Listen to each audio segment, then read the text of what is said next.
Quais são essas tendências morais e corruptas?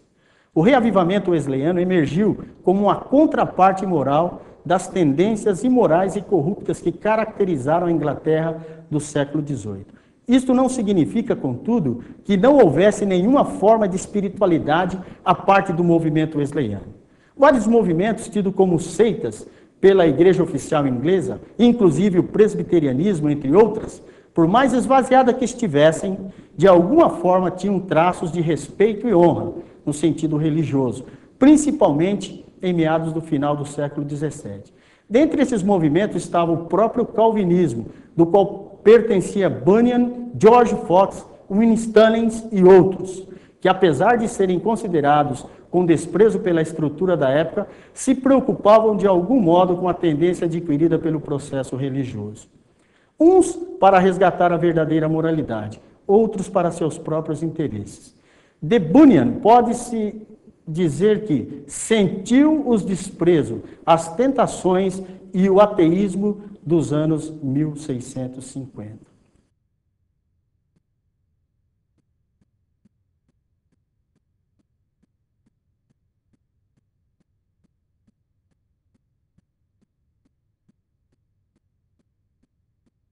A imoralidade estabelecida pode ser percebida no conceito de pecado neste período.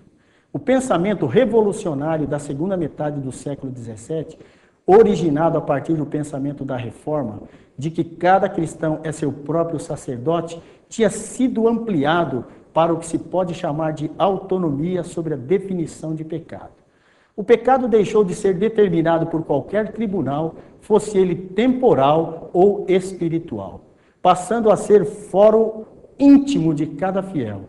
A influência do antinomismo, alter ego do calvinismo, e o conceito de que todo regenerado é incapaz de pecar, defendido pela doutrina calvinista, é compreendido fora dos favores da graça regeneradora e capacitadora de Deus, por influência do pensamento de Francis Bacon, que relegou o pecado a um simples fruto da ignorância e da miséria.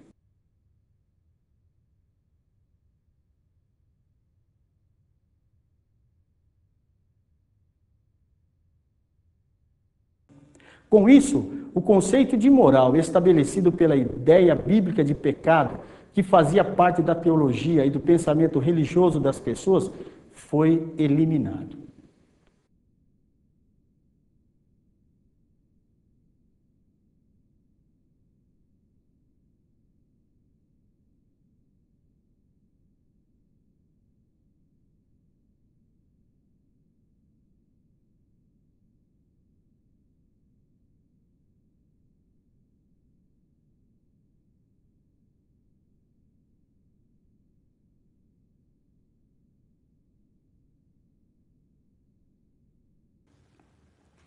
A afirmação sobre o pecado e a moralidade era que Deus elegia ou condenava não os homens, mas as suas qualidades, boas ou más.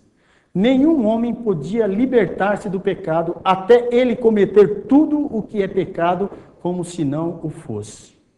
A libertação da maldição e escravidão do pecado era visto como liberdade de gozar o que o cristão quisesse.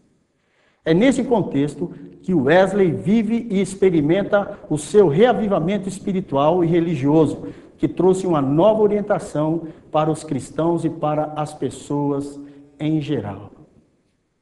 Após ler a apostila, acesse o nosso site e deixe a sua dúvida ou contribuição no Fórum de Teologia Wesleyana. Fatores teológicos. Nesta aula analisaremos a influência da experiência particular de Wesley na formação da sua teologia. A experiência de Wesley foi influenciada pela Igreja Anglicana, pelos conceitos de alguns místicos, pelos moravianos e pela educação familiar. A natureza da teologia anglicana do século XVII e XVIII. A maior influência sobre o pensamento teológico de Wesley veio da teologia dos 39 artigos do livro de oração comum e das homilias, que além de serem o conjunto dos princípios que a Igreja Anglicana adotava, eram também a base do pensamento religioso anglicano e apresentavam as principais doutrinas da Reforma.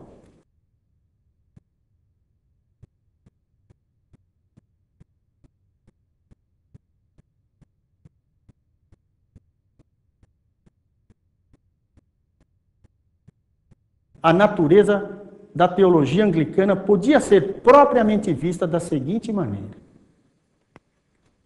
Era a teologia da igreja inglesa na véspera do século XVIII, e no senso comum era um produto da história. Teve seu nascimento numa expressão intelectual que defendia a formação de uma nova igreja, uma igreja ao mesmo tempo católica e inglesa, tanto nacional como universal. A emancipação dessa ideia aconteceu através de um período de grandes disputas e lutas contra o catolicismo romano. A igreja cresceu velha e fraca, em meio a controvérsias, e morreu por causa de disputas e confrontos vindos de dissensões internas. Com o aparecimento do puritanismo, que parecia ser a completa erradicação do sistema anglicano da vida nacional, a igreja inglesa se levantou da morte e novamente se restabeleceu vigorosa e suprema.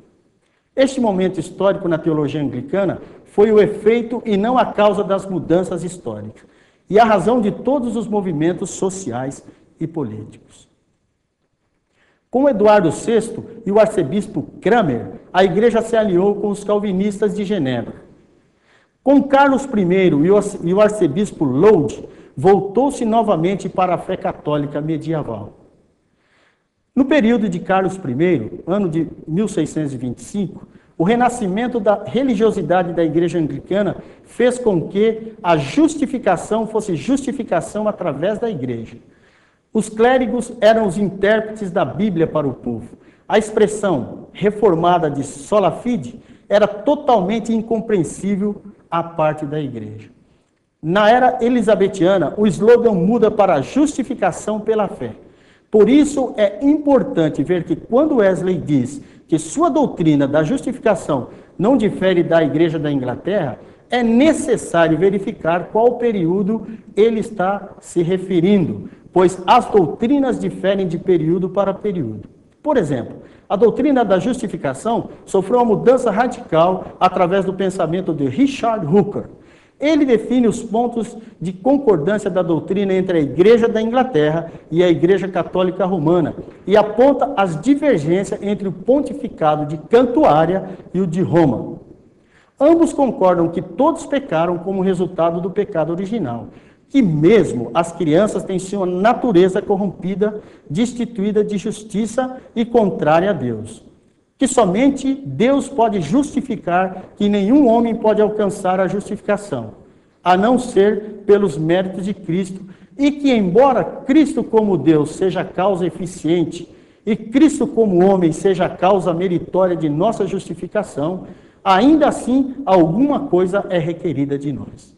Cristo tem o mérito de nos fazer justos, mas como um remédio feito para a saúde não pode curar por ter sido feito, mas por ter sido usado, assim também, sem se apropriar dos méritos de Cristo, ninguém será justificado. Na véspera do século XVIII, esta mesma doutrina já tinha sofrido algumas mudanças a partir da introdução do pensamento arminiano introduzido por Hooker. Agora a ênfase maior é da participação do homem com Deus em sua justificação.